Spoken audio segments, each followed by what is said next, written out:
নমস্কার বন্ধুরা, সোমস ক্লাসরুমে তোমাদের স্বাগত।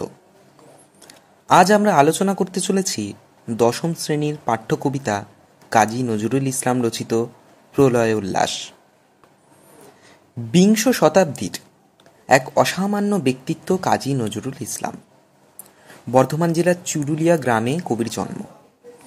ছোটবেলা থেকেই কবি দুঃখ, যন্ত্রণা, হতাশা, সংগ্রাম, সংঘাতকে খুব কাছ থেকে দেখেছিলেন। কবিতা ও গানকে সেই জীবন সংগ্রাম এর প্রধান হাতিয়ার হিসেবে বেছে নিয়েছিলেন। সাংবাদিক, সম্পাদকের পদও তিনি সামলেছেন সাহসের সাথে। ধূমকেতু পত্রিকার জন্য জেলে যেতেও তিনি দ্বিধাবোধ করেননি। এহেন কবির কয়েকটি বিখ্যাত কাব্যগ্রন্থ হল অগ্নিবীণা, বিষের বাঁশি, ফণী মনসা ইত্যাদি। প্রলয় উল্লাস যে পাঠ্য কবিতা তোমাদের, সেটি 1329 বঙ্গাব্দে প্রবাসী পত্রিকার জ্যৈষ্ঠ সংখ্যায় প্রকাশিত হয়েছিল। এই প্রবাসী পত্রিকা ছিল মূলত একটি মাসিক পত্রিকা। বৈশাখ সংখ্যা, জ্যৈষ্ঠ সংখ্যা, আষাঢ় সংখ্যা এরকমভাবে বিভিন্ন সংখ্যা বেরোতো প্রত্যেক মাসে। সেই জ্যৈষ্ঠ সংখ্যায় এই কবিতা প্রকাশিত হয়েছিল। যদিও পরবর্তীকালে এই বিখ্যাত কবিতাটি বিখ্যাত এক কবির কাব্যগ্রন্থ অগ্নিবীণা তার অন্তর্ভুক্ত হয়। সেই অগ্নিবীণা কাব্যগ্রন্থ প্রকাশিত হয় 1922 সালে।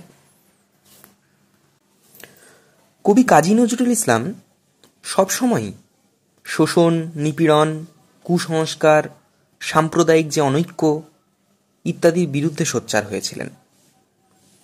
সর্বোপরি এই যে পরাধীনতার গ্লানি, সেই সময়ে পরাধীন ভারতে প্রতিটা মানুষ যে গ্লানি ভোগ করেছিল, যে কষ্ট ভোগ করেছিল, তার বিরুদ্ধে তিনি গর্জে উঠেছিলেন। সেই গর্জনের হাতিয়ার কি ছিল? কবির লেখনী শক্তি। লেখনী শক্তি অর্থাৎ কবিতা, গান ইত্যাদি। এই কাব্যের প্লট ভাবনায় আছে মূলত ভারতের স্বাধীনতা আন্দোলনের বীজ মন্ত্র। এই যে কবিতা প্রলয় উল্লাস, সেই কবিতার প্লট ভাবনায় মূলত আছে স্বাধীনতা আন্দোলনের বীজ মন্ত্র। ভারতের যে মুক্তি আন্দোলন, এই পরাধীন ভারত থেকে স্বাধীন ভারত হওয়ার যে আন্দোলন, সে আন্দোলনকে কবি এই কবিতার মধ্যে দিয়ে অনেক বেশি জাগিয়ে তুলেছিলেন। একই সাথে ভারতের সেই সময়ের তরুণ বিপ্লবীদের প্রলয় ও সৃজন, এই দুই প্রধান শক্তিতে বলীয়ান করে তুলতে চেয়েছিলেন। প্রলয় শক্তি কি? ধ্বংসের শক্তি। আর সৃজন শক্তি নতুনকে সৃষ্টি করার শক্তি। এই দু রকমের শক্তিতেই নতুন, তরুণ, তাজা বিপ্লবীদের কবি বলীয়ান করে তুলতে চেয়েছিলেন। কিসের মাধ্যমে? এই কবিতার মাধ্যমে। আমরা অনুমান করতে পারি যে দেশের আপামর জনসাধারণের, তৎকালীন আপামর জনসাধারণের উপর যে অত্যাচার হয়েছিল, যেই পরাধীনতার কাঁটা ভর্তি শিকল তাদের গায়ে প্রত্যেক দিন পড়েছিল, সেই রক্তাক্ত শিকলের, সেই পরাধীনতার গ্লানি এই কবিতার প্রেক্ষাপটকে রচনা করেছে। কতগুলো ঐতিহাসিক ঘটনা আমি বলতে চাই। 1922 সালে যদি এই কবিতাটি প্রবাসী পত্রিকায় ছাপা হয়ে থাকে, তাহলে তার আগেই 1919-এ আমরা লক্ষ্য করেছি জালিয়ানওয়ালাবাগের সেই মর্মান্তিক হত্যাকাণ্ড, রাওলাট আইন পাশ। তার বেশ কিছু আগে বঙ্গভঙ্গ, সাম্প্রদায়িক দাঙ্গা সৃষ্টি করা ইত্যাদি জিনিসগুলো আমরা খেয়াল করেছি। এবার আসি প্রলয় উল্লাস কবিতাটার নামকরণ নিয়ে।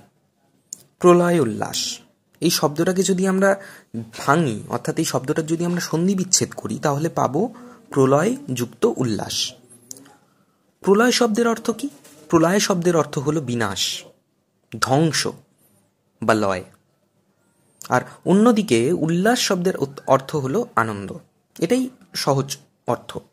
এটা আমরা প্রত্যেকেই কিছুটা হলেও বুঝতে পারি। তাহলে আমরা দেখতেই পাচ্ছি যে এই প্রলয় উল্লাস শব্দটার মধ্যে দিয়ে কবি বুঝিয়েছেন ধ্বংসজনিত আনন্দকে। কেমন আনন্দ? যে আনন্দ ধ্বংসের হাত ধরে উঠে আসে। এবার তোমাদের মনে প্রশ্ন জাগতেই পারে যে এই প্রলয় উল্লাস যে নামকরণ, এটা কি ধরনের নামকরণ? আমি আগেই বলেছি নামকরণের তিনটি মূলত ভাগ হয়ে থাকে। একটি হলো কেন্দ্রীয় চরিত্রধর্মী নামকরণ, আরেকটি হলো ঘটনাধর্মী নামকরণ, এবং শেষ যে নামকরণ সেটি হলো ব্যঞ্জনাধর্মী নামকরণ। এই যে প্রলয় উল্লাস, এই প্রলয় উল্লাস নামের মধ্যে দিয়ে এই যে ধ্বংসজনিত আনন্দ, এই যে মানে খুঁজে পেলাম আমরা, এটা কিন্তু সোজা কোনো মানে নয়, এটা একটা তির্যক মানে, বাঁকা মানে। অর্থাৎ কবিতাটার নাম আমরা এক রকমের পড়ছি, কবিতাটার শরীরে এক রকমের কথা লেখা রয়েছে এবং ভিতরে আরেক রকমের কথা লেখা রয়েছে। কবি এই কথাগুলোকে ইন্ডিকেট করছেন, বোঝাচ্ছেন, চিহ্নিত করছেন কোন নামকরণের মধ্যে দিয়ে? প্রলয় উল্লাস নামকরণের মধ্যে দিয়ে। খুব সুন্দর একটি নামকরণ। একে কি আমরা সোজাসাপটা নামকরণ বলবো? কখনোই না। এটি হলো মূলত ব্যঞ্জনাধর্মী নামকরণ। তাহলে বুঝতে পারলে তোমরা কেন প্রলয় উল্লাস ব্যঞ্জনাধর্মী নামকরণের অন্তর্গত। এবার আমরা বলি যে কবিতাটার পাঠের ক্ষেত্রে যদি আমরা যাই, তাহলে সবার আগে আমাদের জেনে নিতে হবে যে কবিতাটা, এই প্রলয় উল্লাস কবিতাটা মূলত 3 ভাগে বিভাজিত। এগুলো তোমরা নিজেরাই বুঝতে পারবে, এই ভাগগুলো কবিতাটা পড়লে বুঝতে পারবে যে প্রথম ভাগে কবি এক প্রলয় দেবতার বন্দনা করছেন। সেই প্রলয় দেবতা আসছেন, তিনি কিভাবে আসছেন, তার আগমন কেমন, কেন তার আগমন ইত্যাদি। দ্বিতীয় পর্বে সেই প্রলয়ঙ্কর দেবতা, যাকে কবি প্রলয় দেবতা বলে সম্বোধন করছেন, সেই প্রলয় দেবতার রূপ, কেশ, বেশ ইত্যাদির বর্ণনা করছেন কবি। এবং তৃতীয় ভাগে সব শেষে সেই প্রলয় দেবতা আসলে যে প্রলয়ের দেবতা নন, তিনি যে প্রলয়ের মধ্যে দিয়ে সৃষ্টি করতে চাইছেন, নতুন কিছুকে জন্ম দিতে চাইছেন, এই বিশাল আশাবাদকেই কবি পাঠকের মনে ঢুকিয়ে দিতে চাইছেন। আশা করি তোমরা বুঝতে পেরেছ আমার কথাগুলো। এইবারে আমি কবিতা পাঠে। তোরা সব জয়ধ্বনি কর, তোরা সব জয়ধ্বনি কর। কবি এখানে কাদের জয়ধ্বনি করার কথা বলছেন? এই যে তৎকালীন ভারতবর্ষের আপামর জনসাধারণ, সে আপামর জনসাধারণকে জয়ধ্বনি করার কথা বলছেন, জয় জয়কার করার কথা বলছেন। কেন এই জয় জয়কার? ওই নূতনের কেতন ওড়ে কাল বৈশাখীর ঝড়। ওই যে নূতন বা ভাবি যুগের বার্তা বহনকারী যে কেতন অর্থাৎ পতাকা, এই যে পরাধীন ভারত, এই পরাধীন ভারতেও যে একটা নূতন কেতন উড়ছে। কোথায় উঠছে? কাল বৈশাখীর ঝড়ে উঠছে। কাল বৈশাখীর ঝড় যেরকম পাগল ঝড় হয়, সেই পাগল ঝড়ে যেই নূতন কেতন উঠছে, সেই কেতনের কথা কবি এখানে বলছেন। এই নূতন কেতন আসলে পরাধীন ভারতের স্বাধীনতার বার্তা বহনকারী কেতন বা পতাকা। কালবৈশাখীর ঝড় জিনিসটা কি তোমরা প্রত্যেকেই খেয়াল করেছো যে চৈত্র বা বৈশাখ মাসে বিকেল বেলার দিকে আকাশ কালো হয়ে এসে একটা ঝড়ের সৃষ্টি হয়, এবং এই ঝড় মূলত হচ্ছে পাগল প্রকৃতির। কবিতার নাম প্রলয় উল্লাস। এইখানে একমাত্র বাংলার কালবৈশাখীর কথাই তো উল্লেখ করা থাকবে, এটাই তো স্বাভাবিক। দ্বিতীয়, তোরা সব জয়ধ্বনি কর, তোরা সব জয়ধ্বনি কর। কবি আবার বলছেন যে তোরা জয় জয়কার কর, জয় জয়কারে মত্ত হ, সাহস জুগিয়ে যায় জয় জয়কারের মধ্যে দিয়ে। কার জন্যে? আসছে এবার অনাগত প্রলয় নেশার নিত্য পাগল, সিন্ধু পারের সিংহদ্বারে ধমক হেনে ভাঙল আগল। এবার আসছেন, অনাগত একজন আসছেন। অনাগত অর্থাৎ যার আসার কথা ছিল না, সেই অনাগত একজন। তিনি কেমন ধরনের? তার নেচার কেমন? তিনি প্রলয় নেশার নিত্য পাগল। প্রলয় নেশার অর্থাৎ ধ্বংসের যে নেশা, ধ্বংসের যে এক অভূতপূর্ব নেশা আছে, সেই নেশার নিত্যে পাগল হয়ে রয়েছেন।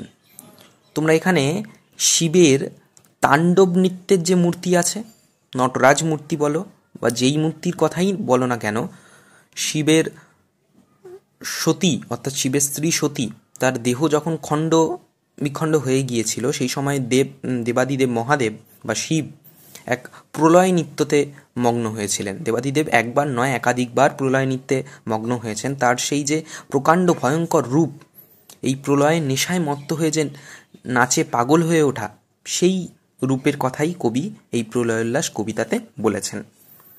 তিনি কি করবেন? তিনি সিন্ধু পারের সিংহদ্বারে ধমক হেনে ভাঙল আগল। সিন্ধু পারের সিংহদ্বার, এখানে সিন্ধু পারের সিংহদ্বার বলতে আমাদের তৎকালীন ভারতে বন্দি বিপ্লবীদের সুদূর আন্দামান যে দ্বীপপুঞ্জ, সেই আন্দামান দ্বীপপুঞ্জে সেলুলার নামক এক জেলে বন্দি করে রাখা হতো।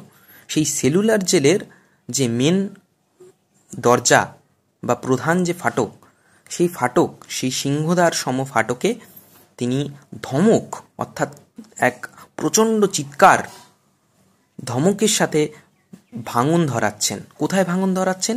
সেই ফটকের আগলে। আগল কথার অর্থ হচ্ছে অর্গল, যা দিয়ে দরজা বন্ধ করা হয়। তোমরা তোমাদের বাড়িতে ছিটকানি দিয়ে বা ডাঁশা বা ব্যান্দা এই জাতীয় জিনিস দিয়ে দরজা বন্ধ করে থাকো, সেইটাই হচ্ছে আগল, আসলে অর্গল। সেই অর্গল ভেঙে ফেলার চেষ্টা করছেন, এমন ধমক আনছেন তিনি। আশা করি তোমরা বুঝতে পারলে। এবার আমি এগিয়ে চলেছি। মৃত্যু গহন অন্ধকূপে মহাকালের চণ্ডরূপে ধূম্রধূপে বজ্রশিখার মশাল জেলে আসছে ভয়ঙ্কর। মৃত্যু গহন সেই অন্ধকূপ, সেই যে কারাগার ভয়ঙ্কর, সেখানে মৃত্যু গহন অন্ধকূপ, অন্ধকার এক কূপময় পরিস্থিতি।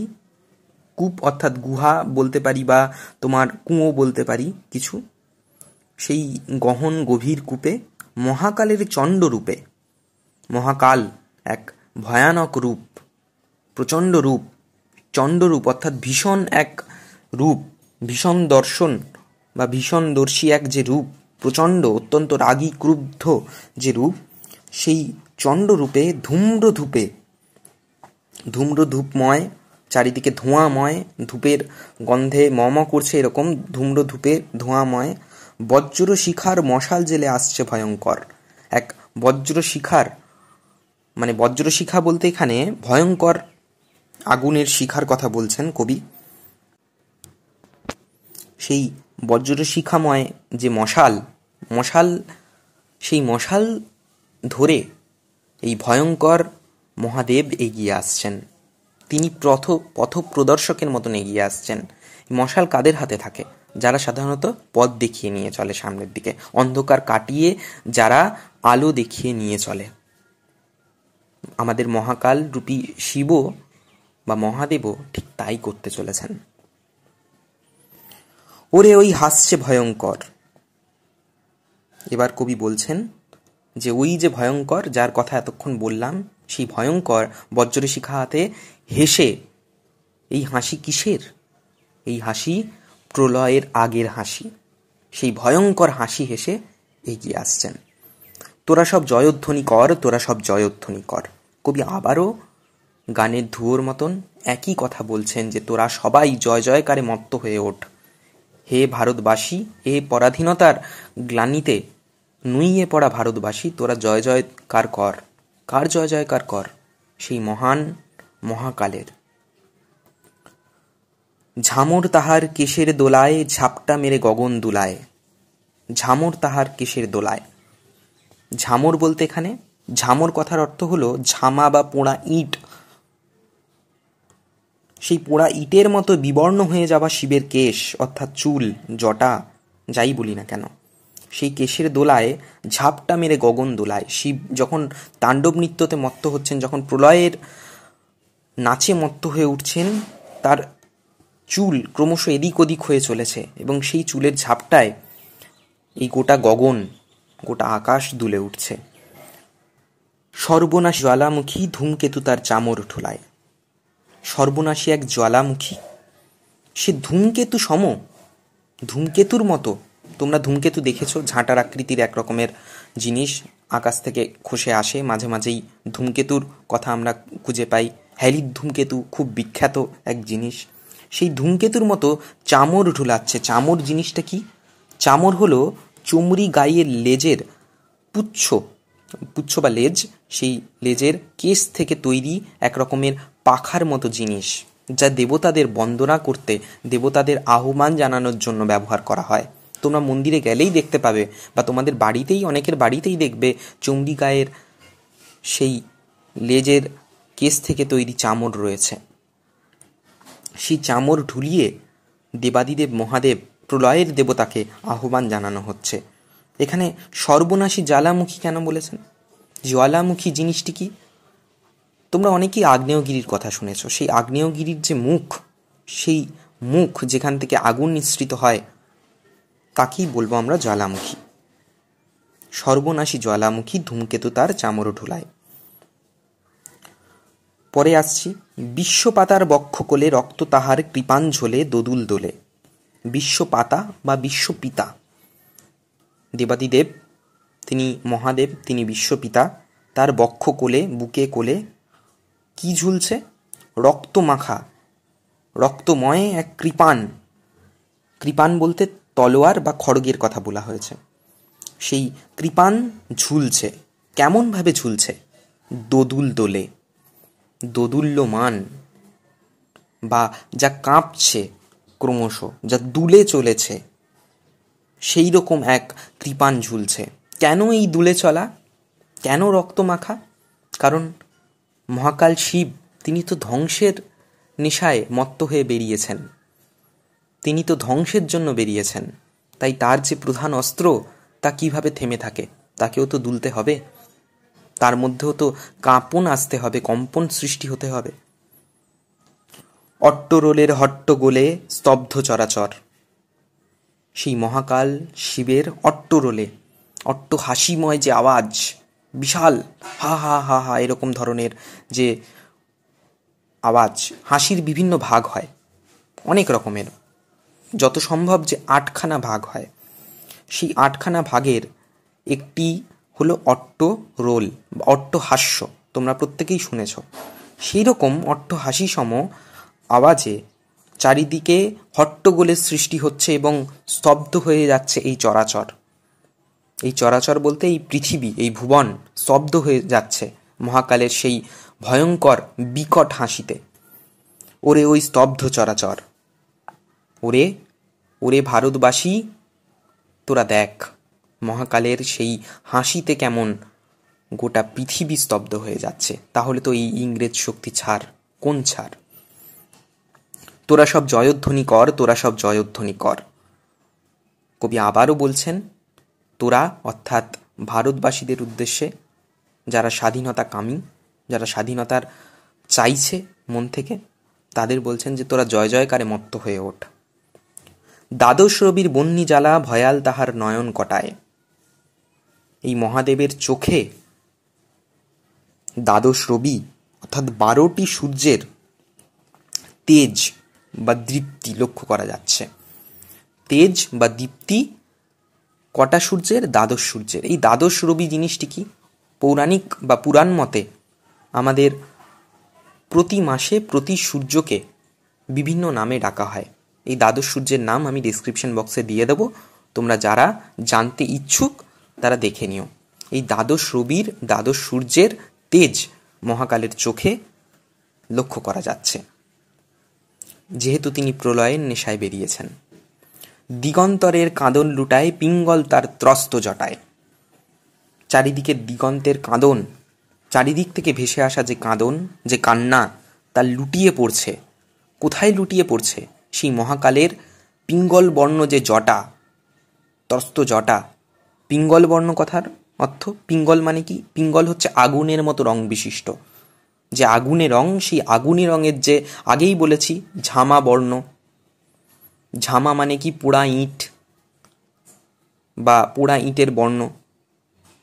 সেই রকমের জটায় এসে লুটিয়ে পড়ছে চারিদিকের কাঁদন। ত্রস্ত মানে ভীত বা যে ভয় পেয়েছে এমন। তারপরে কি বলছেন কবি? তারপরে বলছেন বিন্দু তাহার নয়ন জলে সপ্ত মহাসিন্ধু দোলে কপোল তলে। মহাকালের যে চোখের বিন্দু, সেই বিন্দুতে সপ্ত মহাসিন্ধু দুলে উঠছে, উথাল পাথাল হয়ে যাচ্ছে। সপ্ত মহাসিন্ধু অর্থাৎ আমাদের যে 7 মহাসাগর, সেই সপ্ত সিন্ধু এদিক ওদিক হয়ে চলেছে মহাকালের সেই এক ফোঁটা চোখের জলে। কোথায় সেই চোখের জল? কপোলতলে, গালের উপরে। বিশ্বমায়ের আসন তারি বিপুল বাহুর পর। বিশ্বমায়ের অর্থাৎ এই যে আমাদের পৃথিবী মা, সেই বিশ্বমায়ের আসন, স্নেহের আসন ধ্বংস হলে পরে সৃষ্টিও তো হতে হবে। ধ্বংসের মধ্যে বা যারা পরাধীন ভারতে গ্লানির মধ্যে ডুবে রয়েছে, যারা অত্যাচারিত হয়েছে, তাদের জন্য সেই বিশ্বমায়ের স্নেহভরা আঁচল, এই মহাকালের বিশাল যে শক্তিশালী বাহু, তার মধ্যেই যেন পাতা রয়েছে, পেতে রাখা রয়েছে। সেখানে সবাই বিশ্বাসের সাথে আশ্বস্ত হয়ে লুটিয়ে পড়তে পারে। এই কথাই কবি এখানে বলছেন। তারপরে কবি কি বলছেন? হাঁকে ওই জয় প্রলয়ঙ্কর। ওই যে হাঁক পাড়া হচ্ছে, চিৎকার করে হাঁক পাড়ছে, জয় প্রলয়ঙ্কর। এখানে প্রলয়ঙ্কর বলতে প্রলয়কারী অর্থাৎ মহাদেবের কথাই কবি বলছেন। তোরা সব জয়ধ্বনি কর, তোরা সব জয়ধ্বনি কর। কবি আবার জয় জয়কার করার কথা বলতেন এখানে।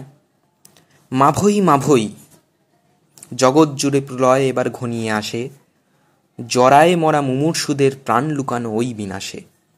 মাভৈ মাভৈ, এই মাভৈ একটি সংস্কৃত শব্দ, এটি অভয়সূচক একটি শব্দ।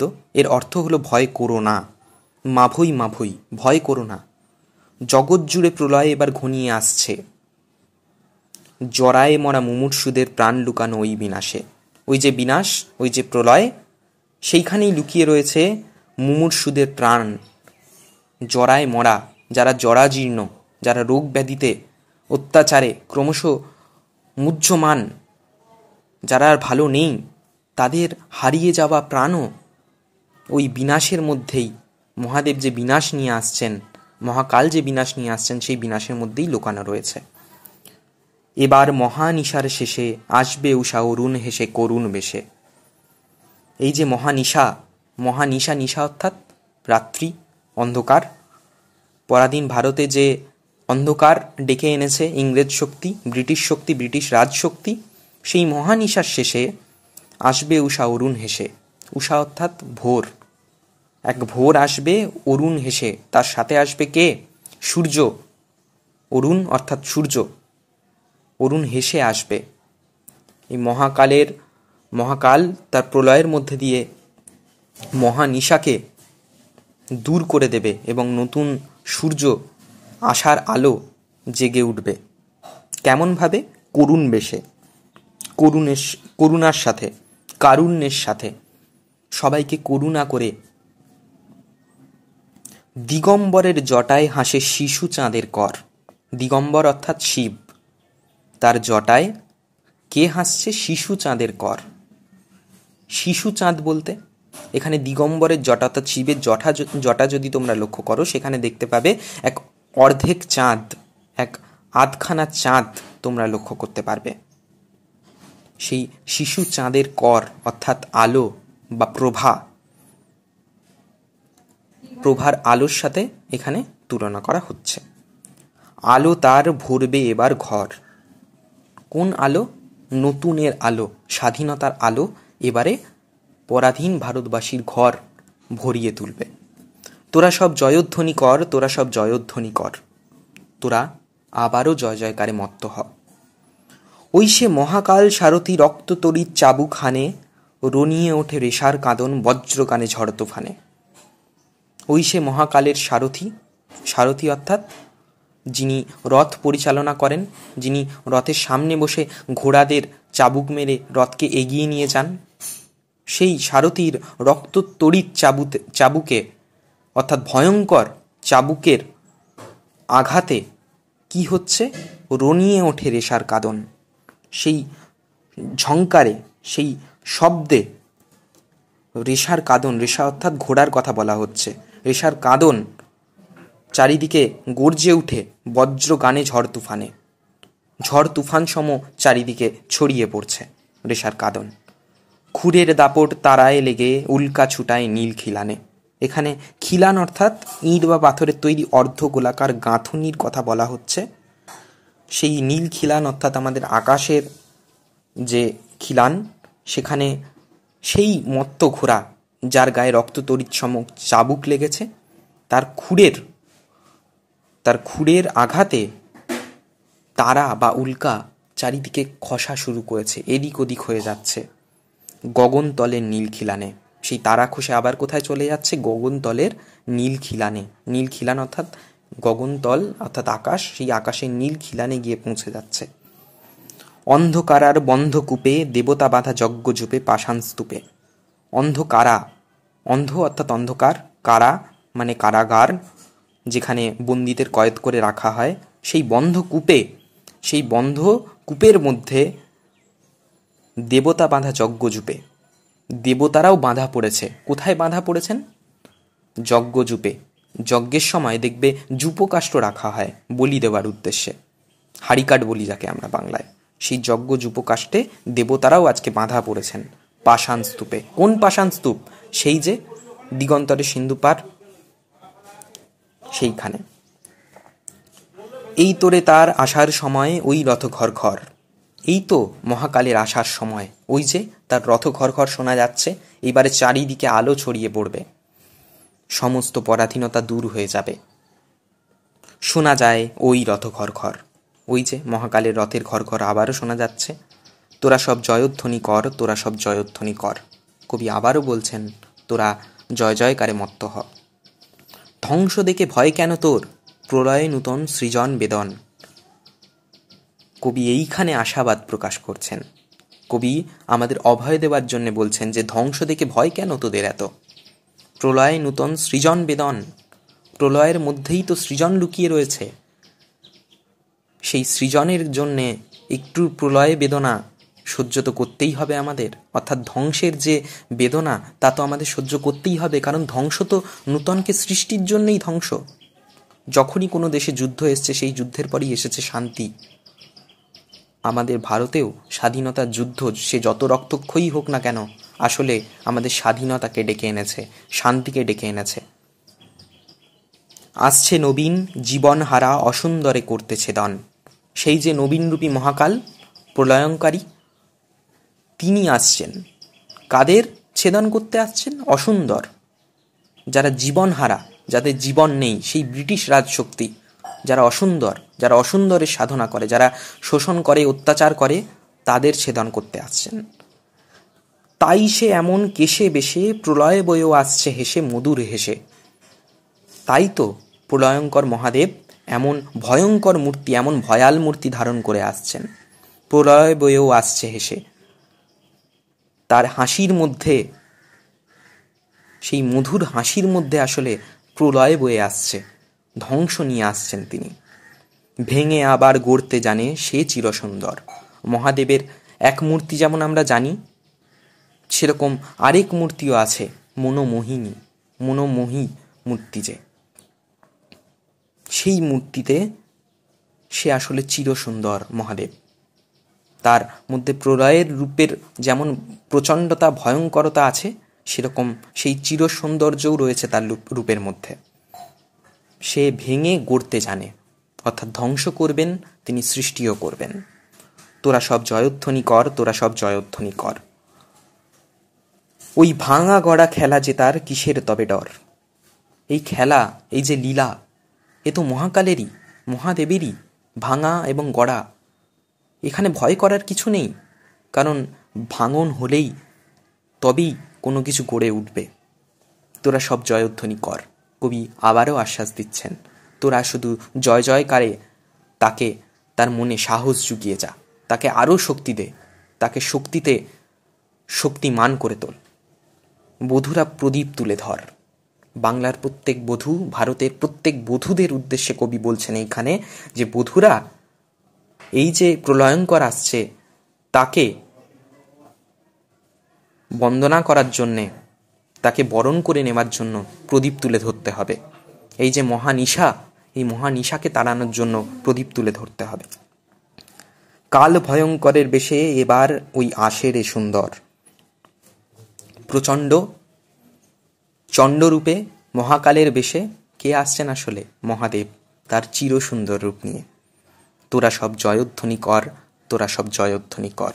কবি আবারও এখানে বলছেন এবং শেষবারের মতো বলছেন, তোদের খালি একটাই কাজ, তোরা জয়ধ্বনি করে চল।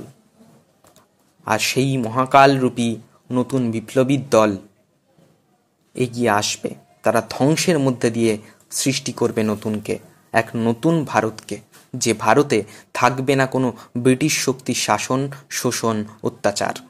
আশা করি তোমরা প্রত্যেকেই বুঝতে পেরেছ। তোমাদের উদ্দেশ্যে একটা ছোট প্রশ্ন। আমি কবিতা পড়াবার সময় বলেছি যে কাজী নজরুল ইসলাম বিদ্রোহী কবি। তিনি আরও একটি নামে খুব খ্যাত, তার সেই নামটি কি যদি তোমরা জানো তাহলে আমাদের কমেন্ট বক্সে জানাতে ভুলো না।